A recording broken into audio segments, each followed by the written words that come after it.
Welcome to Viking Preparedness. I am Pastor Joe Fox. Mm.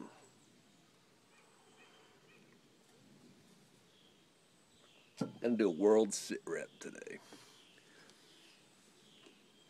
from a U.S. centric position for our international viewers.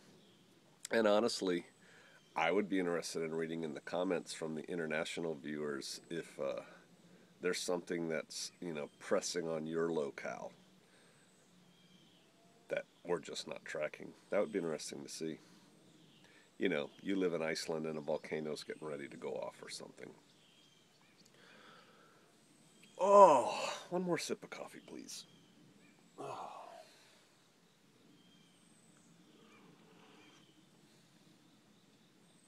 I was going to get up this morning relatively early and go to a local park with my daughter and run.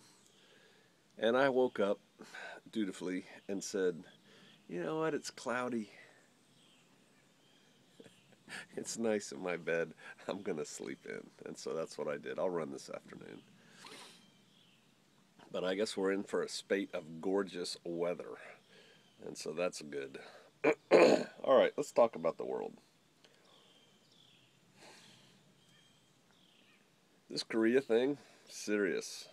And the way you can tell it's serious is read what the other people are saying about it. Read what the Chinese are saying about it. Read what the Russians are saying about it. It's serious. Um, Nikki Haley, our ambassador to the UN, used as strong a language I think as she could use, saying, this cannot go on. My personal language, and I read a comment from somebody last night to the U.S. administration: do something or shut up. I'm tired of hearing about it. And you make us look weak. It's like the mommy who goes, Johnny, I mean it. Don't do that, Johnny. Johnny, I'm going to count to 3. Johnny, 1, 2. Johnny, I mean it. It's like, dude, just go spank that kid the first time. So that's kind of where I'm at with that. But I think stuff's fixing to happen. All this stuff has happened since the eclipse. A lot of stuff has happened since the eclipse, though. Sure, a lot of stuff happened before the eclipse. I mean, launching the missile over top of Japan, even though it was in space, was provocative, um, provoking. I'm not awake yet. It certainly wasn't sexy. Um, Testing a nuke. Mm-mm. Read this morning that the North Koreans are moving ICBM to their west coast, which is where they launch from, I guess, a lot. That's being tracked. And, the people who know such things are saying he could test another one at any time. He's going to. Does anyone have any doubt? And so it's time really to do something or just shut up and say, okay, you didn't fall for our many bluffs, so we're going to go back to the drawing board. I think we're going to do something. And, the big quote from Bannon, thank you, and I'm paraphrasing here again, was that he doesn't see any kind of war plan that succeeds until they figure out how they're going to avoid 20 million casualties in Seoul. Because again, if you don't understand this, North Korea has a lot of artillery cannons in the mountains, in tunnels, like, Nazi Germany, on rails and stuff. And they can bring them out from underneath the mountain, fire it, and push it back into the mountain, presumably before we can do a counterfire on it, or a preemptive fire. And so the thought is, and all those artillery can reach Seoul, which is one of the world's mega cities. And so the common wisdom, allow me that, I'm not awake yet, is to, if we do anything to North Korea, they're just going to start shelling South Korea, and they're going to kill a lot of people. Okay, that's kind of it. They also keep a lot of their army very close to the borders so they can launch south. I'm telling you, anybody on here in touch with the Trump administration? Here's a radical outside the box solution. I've said it once before. We should send high level emissaries, Trump himself, Tillerson for sure, to China and say, hey, nobody, none of us, you, me, Russia, wants the U.S. to be engaged in a war in North Korea. I get that. But war's coming because this little guy ain't listening. China, how about you handle it? How about you take North Korea? Why don't we give. How flippantly you just hand out people's lives, Pastor Joe. Why don't we give North Korea to China? It's not like we have a huge problem with China right now. Let them go in and install their puppet government in North Korea. Their puppet government would be a lot more stable than North Korea's puppet government, and it wouldn't make them think we were trying to, do bad things to them. South Korea probably wouldn't like that a whole lot, but maybe they would. South Korea trades with China.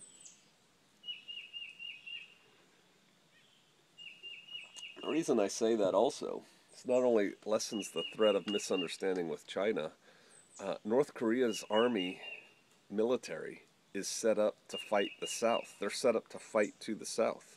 They're not aimed at the North. They're not arrayed to defend from the North. So if you attack them from the North, that's a lot better. I think it's a worthy idea. And China could do it. So there.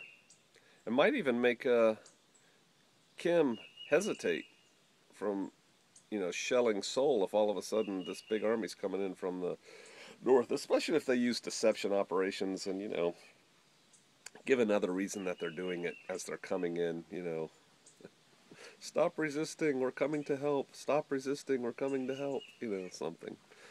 So there's that. North Korea. That thing, they're getting ready to pop another nuke or shoot another ballistic missile at any time now. I read something that he shot the last one at night to avoid surveillance or detection. Silly little man. But it's nighttime now in Korea, so there you go. All right. Hurricane in Houston, Harvey. I think Harvey means battle. Hit Corpus Christi. Interesting little thing there, huh? Haven't seen a lot of it on the news lately. I know that gas prices spiked and then are coming back down. I don't know what the state of the refineries are. What's the 3-week prognosis for those things?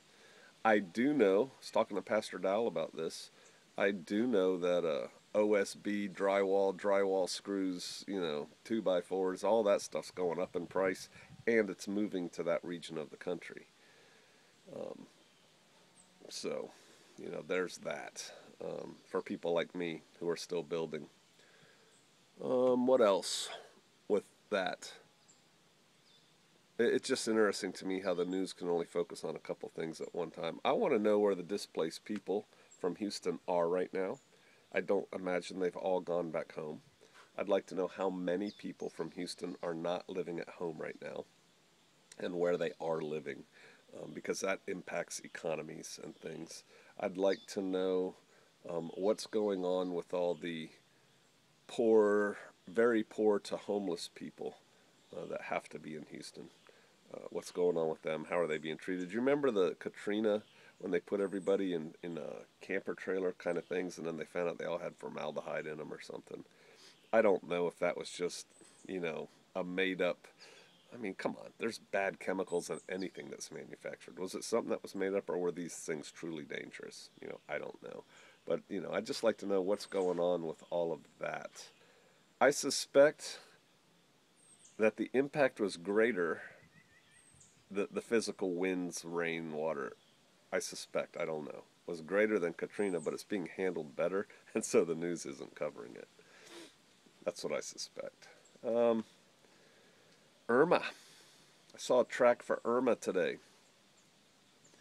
And if you look at the cone on those things, the cone shows where the center, where the eye can go. And so the eye could go all the way out to the outside of that cone, anywhere in there. And, they have their best guess, but, they have variations.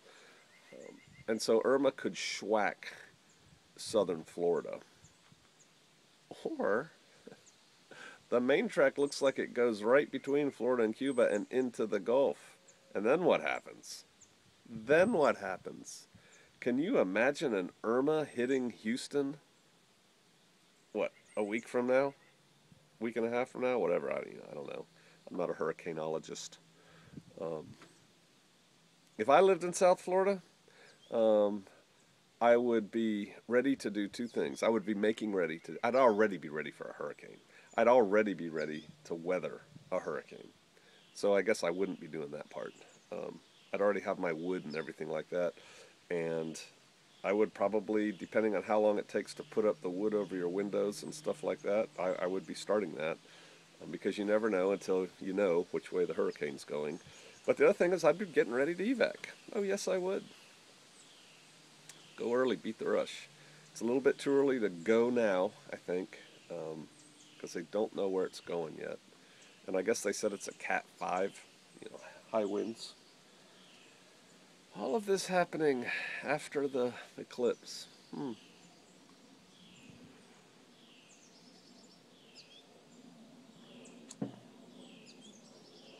There are things that I loosely follow that I don't give a emotional credence to. I don't get all upset about, but I know a lot of people do. And I figure one of these days they'll be right and I'll be wrong. There was a big burp on the sun, um, on the 4th. What is today? Is today the 5th? It is the 5th of September, 2017. If you can hear my voice, you are the resistance. It's the 5th. So yesterday there was a burp on the sun. A huge coronal mass ejection. Supposedly the effects of that will be felt here on Earth. Possibly tomorrow. Um, Whatever, man. I see people post these things all the time. The sky is falling, literally. The sky is falling, and nothing comes of it. Nothing. One day I'll be wrong. So for those of you who track that stuff, there's a big burp coming tomorrow. Um, I don't think Russia is as big and bad as a lot of people think. Oh, I think they're quite capable. I think they have a capable army. Their army, their military. I say army because I was in the army for 20 years, but I mean military.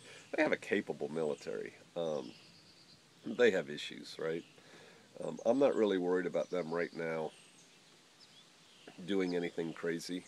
They had this exercise. I think it's over, isn't it? The one they had in their western Western Russia over there by Europe. And some people were getting breathless about it. I really do think it was a defensive exercise. What are we going to do if when the U.S. energizes the Balkan forces to come in after us?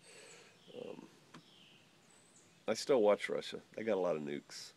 I watch China. They got a lot of nukes and a lot of men. Um, but that's that. Anything else going on in your world? You know? Okay, so what's the words of wisdom for this? Here's my words of wisdom. I just gave 2 sermons in a row on this. I don't know if you heard that. I gave 2 sermons in a row on this. I don't have the mic on right now. You will hear of wars and rumors of wars, but be ye not troubled, the end is not yet. There's going to be wars, and you're going to hear rumors of wars, and there's going to be bad things. Harvey was a bad thing, and there's going to be rumors of bad things. You can allow yourself to get all spun up about all these bad things that are coming, because more are coming. I don't know what they are, but more are coming. I guarantee it. You can allow yourself to get all spun up and all breathless and just spend all your time searching for more details about it.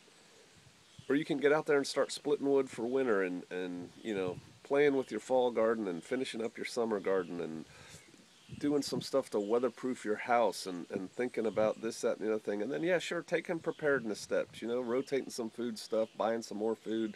What's your light situation? If you just go through my book, and again, this is not a plug for my book, I'm just thinking about it right now. I have a chapter on all these different things, a chapter on family relationships, a chapter on light, a chapter on medical, a chapter on weaponry. If you just kind of do them one at a time and just kind of top them off or check them out, make sure they're fine, those different areas of your preparedness, that should just give you confidence, not worry. And then sometimes you may have to take some action. Example, you live in South Florida. If I lived in South Florida, I'd be in condition orange right now. I would be paying a lot of attention to that storm, what's going on. I'd be paying a lot of attention to the people around me. You know, what's the shopping like? I would certainly be topped off by now. Um, and I'd be making plans to take a vacation somewhere. And you need to do that. And if it skips Florida and goes into the Gulf and you live in the Gulf, then I would be doing that. If I lived anywhere in the Gulf, I'd be ready for a hurricane all year round. Oh, one more thing. What's up with the, and I actually am looking for some comments. We have smart people here. What's up with the earthquakes in southeast Idaho? Do y'all think that's related to the caldera? Because I was very tired last night. I read a little bit about it, and I'm not going to have time to get back on the internet today for a while. I got stuff to do. But do you think that's related to the caldera, or is that something different? Because some stuff I read led me to believe there's some kind of separate fault line there in southeast Idaho, and I guess there's been a lot of earthquakes lately. Now, is that hype? Because I saw a headline the other day that said something about the caldera earthquakes, and there's been a whole bunch all together, blah blah blah. And then I read the article, and it was like, oh, yeah, we had more like this in 2008 or 1998, some 8 year, and nothing happened. So what's going on in Idaho, you Idahoans? I know most preppers, I think, that moved to Idaho moved to northern Idaho, but still, I'm kind of interested. What's going on there? I tell you this, we drove through the New Madrid fault line zone, and as we were approaching from the east, the river, the Mississippi River, and the bridge that goes across it, I just wanted to get on the other side and get about 5 miles past that most Ricky Tick. I was thinking this would be a horrible time for New Madrid to let go while I'm on this bridge. Let me out of here. That's silly, I know, but I was thinking those things. Um, Something else, you might want to go over what you carry in all your cars, vehicles, truck, Suburban, Tahoe, whatever. Um, do you have gear in there right now to deal with a disaster? For those of you going to church, I'm just going to church, right? What do you have in the back of your truck? In case I'm just running out to get some milk, what do you have in the back of your truck? Think about those things. We uh, we rolled fairly heavy to GOTS. I'll just say that, and none of it came out of the car. None of it came out of the trunk. But we rolled heavy to GOTS because bottom line, I want to be able to get back home, right? You should too. So there you go. Start thinking about those things, but don't panic, please. Just take steps and enjoy life, man. Cool weather's coming. Start having more barbecues. Start thinking about fall camping. And I guess one more thing. For some reason, I've been getting a lot of emails in the last 2 weeks of people saying, "Hey, I'm in the Ozarks. I want to meet. Can we meet tomorrow?" Or, "Hey, I'm coming next week. Can we hook up?" The answer is no. It doesn't work that way. There is a process to set up visits with me, and quite frankly, if you're not a berserker, hey, I know, but I got to draw the line somewhere, and I got a lot of berserkers. If you're not a berserker, you're probably going to have to wait to a class or an event or something like that. Probably. That's not a drawn in granite, but probably. If you're a berserker in good standing, I will make all efforts to meet with you.